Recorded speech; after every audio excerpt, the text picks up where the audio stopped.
So welcome back to Sancta's Showcase for Life. We, this weekend, are focusing on a variety of individuals who, for different roles and different professions, have contributed to the fight for life, the pro-life fight, and none less than Mary Doogan, who some of you may have known as being the midwife, the pro-life midwife, who sadly was forced to leave her job because of her pro-life views. So we're delighted that today we have in studio with us for the Sancta Showcase, Mary Doogan here today. So thank you, Mary, for being here. Very happy to be here. Thanks for asking me. For the viewers who maybe are unaware of your story, can you recap, perhaps? It's nearly 10 years now. What happened? Yeah, it's 9 years ago since we lost in the courts in Supreme Court in London. But to just go back, I worked at in the Southern General as a labour ward sister for a good many years. 1989 through to when I left in 2015 officially. But what happened was I was a labour ward manager. The old word would be a sister. And there were always a number of us who had held on to the rights of conscientious objection, which was ingrained in the law that protected any nurse or midwife or doctor from taking part and participating in any of the treatment surrounding abortion. And of course the abortions that would be done in our area were on handicapped children. Not always life-threatening, but that was always how it was portrayed. But that was the babies from the labour suite that we would have to consider. And it was always awkward, and it's always been awkward to work in the environment, because even though you may have these views, very often the situation would have been left for you to actually do something about, and that could crop up at any given time. But it was always still there that we had the right to not participate or not manage the situation, so to speak. And but things started to change. There were Catholic doctors that were in charge of the unit, clinical directors, and they never did abortion, and that in itself kind of kept this culture quite reasonable for Catholics to work in. But as the face of medicine changed, you had younger doctors coming in and even the sort of midwifery managers too. And for them it was a hassle. They never thought about it, to be honest, because they just think it's okay and don't have an issue with it. So they would manage these cases, and what we found, there were more and more incidences coming to the labour suite, because one of the consultants was wanting to handle any woman who had a handicapped baby. They would differentiate between those who would social terminations. So that she was looking for those women, no matter what the gestation, no matter how far on they were in their pregnancy, to be nursed in the labour suite. Well, that presents a whole lot of practical problems. And then you will always also get an increased number, because once they're picked up at 10 weeks, 12 weeks, then that's where the majority of them are picked up as being a problem. And whereas it used to be they would be done in the gynaecology ward, they were then getting directed to the labour suite. So I was watching this and I was aware that we were getting more problems. And so I was proactive in approaching my managers about it. And that was around about 2007. And that went on informally for a couple of years. But then there was a change of management, and there was new people coming. They were closing the Queen Mother's Hospital, and it was amalgamating with the Southern General. And what I knew to be the case is that they did an awful lot more over at the Queen Mother's than we did. And I heard one day one of the managers speaking about the numbers, and I was quite horrified, because I thought, this is not just going to be an occasional whatever, one every so many months. This is going to be a daily occurrence. So I was horrified. So I became much more voluble about the about bringing it to their attention. There were a number of us who had conscientious objection, and therefore we didn't have the problem. It was a management problem to deal with. And nobody really did anything about that until we had to make it official. We seemed to go through this quagmire of discussions with different groups and different bodies of people. And nobody was really taking us seriously until eventually they had to, when I sort of brought up a public meeting. So it was then rolling on. And around about 2009, I knew that the environment that was being created, I wouldn't be able to sustain and stay in that environment, because the abortion issue was going to become more problematic. But through all the discussions, they eventually seemed to back down and say, okay, you've got a right to, and you can exercise that right. But then in 2010, because they didn't make it clear on the floor amongst other staff that were present, so I just said, you've got to do something about this. But they threw down the gauntlet and they said, well, if you want to make it official. Now, I'd been fighting for that since about 2007, 2008, and this is 2010. And I was stunned because by that time I was planning to leave. I had a job actually lined up to go and work as an administrator with a post-abortion counselling group in Spock, actually. But I had to wait till this was done, except this was at the 11th hour. They said to me, you know, they took back everything they promised. So I never worked from that day, but we then had to go through and make it official, and it took a long time, but eventually ended up in the courts. And we were two cases in Scotland. First hearing was in Edinburgh with Lady Smith, and she didn't back us at all. Second time it was 3 judges when we appealed it. And they fully supported our rights to conscientious objection. But then the Health Board appealed that, so it went to the Supreme Court in London. And interestingly enough, just recently, the 11th of November, we were actually in the courtroom. I was thinking that just in the anniversary of Armistice Day, because that was when we had our last hearing in the Supreme Courts in London. And I remember outside the courtroom, it was hundreds, thousands of poppies, red poppies. And then in the courtroom itself, they stopped for a 2-minute silence at 11 minutes past 11 to commemorate the dead, the fallen that had died in the First and the Second World War. And nobody seemed to grasp the dichotomy here for millions of babies that have been slaughtered. And there's remembering the dead of the wars, and I just found it really poignant, you know. Anyway, they didn't come with us at all. They voted against us. But it was myself and Connie primarily as managers. But basically what they were saying is we didn't have to take part in doing the abortion or looking after the women directly, but we had to get someone, we had to delegate staff to go in and do it. We had to make sure that that person was experienced, and if any problems arose, we would be held responsible. In effect, what they said as managers, we had to make sure it was done. So in any other area of law, if you've got somebody who's outside a bank, and he's got in the car and he's got the key in the ignition, he's waiting for the guys who've gone in and stolen the money, he's culpable. And during that period of time, there was a case in Europe apparently where some German had been in one of the concentration camps, and what he did was he registered people in who were brought in as prisoners during that terrible period of time, and he was found guilty of participation. So ours was much, much more involved.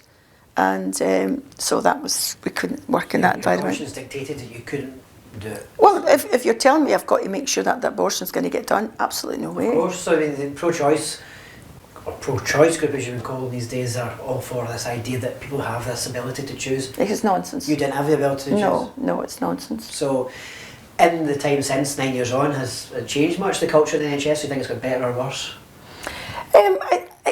It's obviously got worse, but what I would say though is I started nursing in 1975.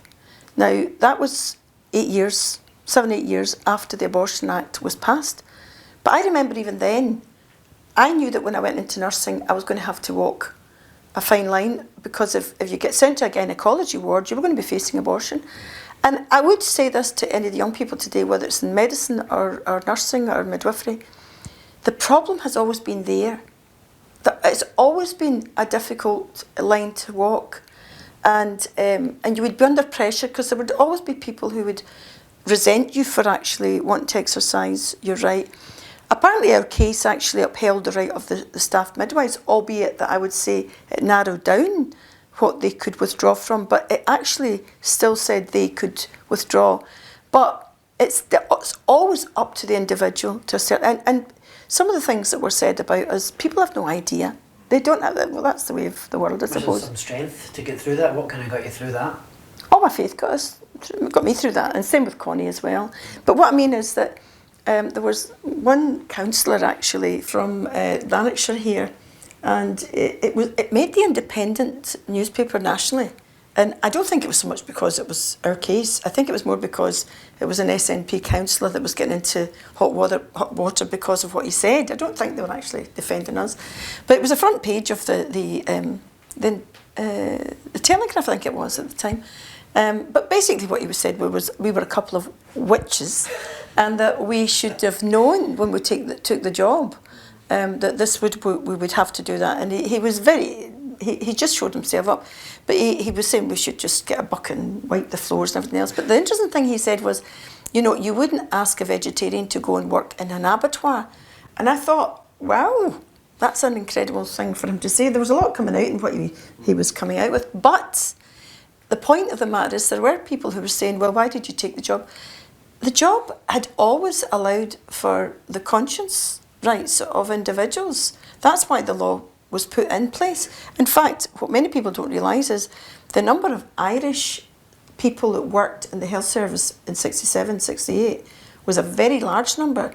And David Steele admitted that they had to do something because they were concerned that there would be a mass exodus of staff because they wouldn't do this. So that was put in.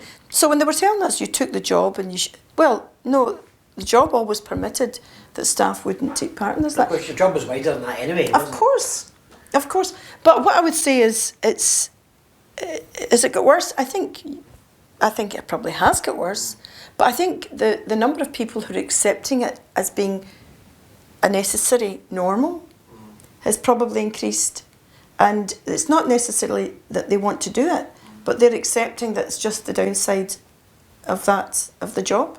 And the sad thing about that is that even having that conversation has been restricted. Looking at buffer zones just now around hospitals, especially the focus for the 40 Days for Life that was at the Queen Elizabeth University. It's not yet law here in Scotland, but in parts of the UK it is, and it eventually potentially will be banned. Buffer zones, what do you think about that in terms of the effect it will have on potential people who maybe need help? I think the whole thrust of these thought processes by people on the opposite side of us, the ones who are really adamant about doing that, then it just shows you where they are. They're very anti-life in general. There's no freedom as such. This is all nonsense. And they don't really care about the women. They don't. Because, if they stop people outside who are not protesting, they're praying. Well, because it upsets and offends them. So what do you do about a church that's got the crucifix up on it or a cross? Before you know it, well, that's offending somebody too. So there is no tolerance, and that's what it is. But the fact that they've got to use force and the law, which goes against the grain, I think the majority of people wouldn't necessarily support those laws, but you've got folk that are determined to pass them. I think people were shocked when Isabel Vaughan Spruce was arrested for just simply standing there. I know Isabel. So she was arrested by the thoughts in her head. That's right. Which is extremely chilling, that the police could arrest someone for their thoughts. Well, that probably, I know Isabel, I know very well, and that just demonstrates exactly where this is going. And the same thing happened with Isabel as it happened with us. Many people contacted her who didn't agree with her view, but they are horrified at the fact she's not even just allowed to, she's not expressing it in that, she's thinking it. And that, for anyone who's a thinking person, no matter what your views are, that is horrifying. But we also had people who were saying, we knew that they weren't actually of the same mindset of us, but they expressed support for our rights to exercise conscience.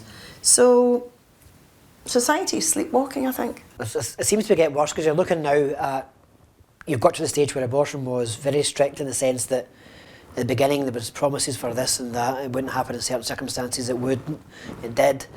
Then you get to the buffer zone situation where you can't even talk about it near a hospital. Now we're getting to this increase after the coronavirus pandemic where there is a DIY abortion where you don't even almost need to see a doctor for abortions to take place. What's your thoughts on that? It's just dreadful. It's just dreadful because I was involved with so much, long before our case. I've always been very aware of the harm and the pain that many women suffer post-abortion. And I've done voluntary work in that field, and it's nothing to do with judging women. We all know somebody who's gone down that path. And it is a truism there, but for the grace of God, go I. That shouldn't stop us from actually reflecting on the whole practice, though, because that's all the emotional side of it. But I do care for women who have been down that route, and so when they're doing these DIY at home, they will still see the small fetus, the baby, and many of them have cracked. I'm aware that their denial breaks quicker because they actually see their unborn baby. It's not a clump of cells at all. But the question about that as well, that people don't seem to forget, is it's not just giving flexibility for people to do this without a doctor, it's also potentially there's room for abuse from a absolutely coercive partner absolutely, or a husband or absolutely, whoever absolutely. who's forcing these things, Yeah. you know. So I think when they talk about or making it, they put the rosy picture on that it's all for the benefit of women, but it's not really. Yeah. They don't. You know, it's. I think we're kidding ourselves on if that's. It's also cheaper. Oh, yeah. You don't have to occupy a bed. You don't have to go through theatre. Maybe, but you probably do, or quite a number do, because of bleeding or coming back into hospital incomplete, or whatever else may be. There are all these problems that can still arise. That's one of the things Spock are focusing on just now. This Justice for Baby Lily campaign, which is, you know, the sad story of that baby that was killed after the legal period of home abortion. So there was no regulation there, and the child was killed. So that sort of thing is where Spock's money goes towards, these legal campaigns. So that's the sort of thing we're supporting tonight and what we're doing to fight against it, to raise awareness. Because the vast majority of people out there won't know. Well, it's funny you saying that, because I was talking to a friend of mine who, the past couple of weeks, she's been talking to her husband, and she said something about, we were listening to a story of about an abortionist who changed his mind. He was an American chap, and he was graphic in his interview and what he said, and she was horrified. She thought she was quite enlightened. She worked as a social worker, but she was horrified at what he was saying, and I said, yes, that's the sort of thing that does happen. Now, she mentioned her husband, and he says, that's conspiracy, that's nonsense. And you know, he just couldn't believe that there would be something these practices could carry on. Yeah. And they do. But there's a mindset, and it's a very anti-life mindset. And one of the things, we're Catholics, and Sancta Familia is a Catholic organisation. Spock necessarily is for the wider pro-life cause, but Sancta is Catholic, so we both look at our faith as well. So personally, I'm pro-life on account of my faith, but also I can see the science of it as well. So where do you fall in that spectrum? Is it a faith thing, a science thing, a logical thing? What's your kind of view on that? Well, I would say it's Catholic teaching because it's wrong. Of course. It's not wrong because it's Catholic teaching. Yeah. I don't want to get into theological discussions about that, but it's Catholic teaching because it's basically wrong. Yeah. The whole thing about turning against life and turning against, the whole field where women are, whatever's happened in their lives, that they'll actually turn against their own children in the womb. Mother Teresa said that very, very well all those years ago. When you create violence in the womb, you create a violent society. There's scientific evidence to show that child abuse and everything else rises wherever abortionists come in. Because I'm not a mother, I'm an aunt, and I've got lots and lots of nieces and nephews, but I've seen my family, and I've seen friends who've been tired at night, and what they'll do for their children is incredible. And the amazing thing is that when you've not had any sleep for days or nights on end, and your child is crying, screaming, it can blow your mind. But there's something instinctive that stops a mother, and the father probably too, from crossing that line of harming a child through pure lack of sleep that would drive you crazy. But billions and billions and billions of women have done it throughout the century since we started, and have never crossed that line, because people who are involved in this whole field will tell you the instinct on the mother to protect the child, even when to the point of insanity, almost like somebody else. But you break that line, you've done the worst thing, is turned against the baby internally. Then it's not so difficult to do it when the child is here, because those expressions are periods of extreme stress. Yeah. But you've crossed the line already. It's not a conscious thing, it's happened. Therefore, the safety net is not there the same way. It's funny how society looks at it that way, because we talk about the faith aspect of it. The Catholic Church has always had a clear view on pro-life issues and abortion, and it seems that the science has caught up with it. from my viewpoint, you know, only the recent discoveries about the progression and the growth of the baby in the womb and the DNA and the genetics and the uniqueness of it all, to me, seems like confirmation of what we've always believed. Oh yeah, and the more science does find out, the more incredible this whole gift of life is. It's not very long ago that they discovered that women have cells in their body that are not theirs. And this is like years later. And what they found is that, I've forgotten the name of it, something chimera. And I think it's around about 2005, 2007, this has come into the scientific papers. But the baby's cells pass the mother's, the barrier. And they found that these cells go to parts of her body and actually give protection, scientific, you know, physical protection to the mother. And this is another field altogether. Yeah. Huge. That strikes me, because in my mind just now, when I think of the opposing side of the life debate, they always use horrible words about babies as parasites. That's exactly my... Yeah. Whereas, but the opposite's true. I mean, the complete opposite of what a parasite is, and the fact you've explained that. And also, what many people don't realise is that the fathers of these babies, there's a change in their chemistry too. They have reduced testosterone levels for up to between, I think, 12 and 14 weeks postnatally. And part of that is to create this nurturing protection. So this is incredible. The science is phenomenal about childbirth, and the more we find out... Absolutely. It's beautiful, the whole thing, the whole concept. It's just amazing. It's just inspiring. And that the work that Spark do is trying to take that to the streets. One of the things that we talked to this weekend is the group from Project Truth who go out and just explain what a baby looks like at certain stages. And you're amazed, from our times we've covered their work, how little people actually know. Oh yeah, on the street. yeah. And that's the bottom line. They don't know, and a lot of people sadly don't want to know, and because then they'll be culpable, and they don't. The idea that you'll be active in trying to stop abortion suggests, or to many people, that you're being judgmental on the women, and that's not for you to do. And the ironic thing is, when you read scripture and it says about choosing life, God is in favour of choice, but us making the right choices with free will. And that's, you know, that's what we try to promote, is that they do make the right choices, because this is an action they can't do without the assistance of others, really. I think talking about assisting others as well, I think we have a responsibility, not just as men. I mean, people often say that men have no right to speak about this issue, but Catholic men in particular have a role, not just a paternal role, but to pray for those women who are potentially considering it, and supporting those women in their lives as well. But what is the power of prayer, the power of the rosary, in regards to the fight for pro-life? Oh, I think that's what it's all at, to be honest. It's a supernatural battle. It really is. And I think we have to do what we can do. And if we look in our scriptures, always when God is demonstrating his power, the numbers of faithful are a tiny, the remnant, always. I mean, the story of Gideon, for example, the two stories I love to tell, one of King David, when he was, I loved it, he was facing off Goliath. Now, when he went to take on that battle, he didn't wait for Goliath to come, he took it to him. And fantastic, and against all odds, he just hit with one stone. The 5 rosaries, whatever it may be. That story, and then Gideon, when he was told to produce an army to do God's work, was it 40,000 he got? But God says, no, too many. So God actually pares it down to, we shouldn't be too disappointed our numbers. It is a spiritual battle. Of course. And the rosary in your hand, that is for sure.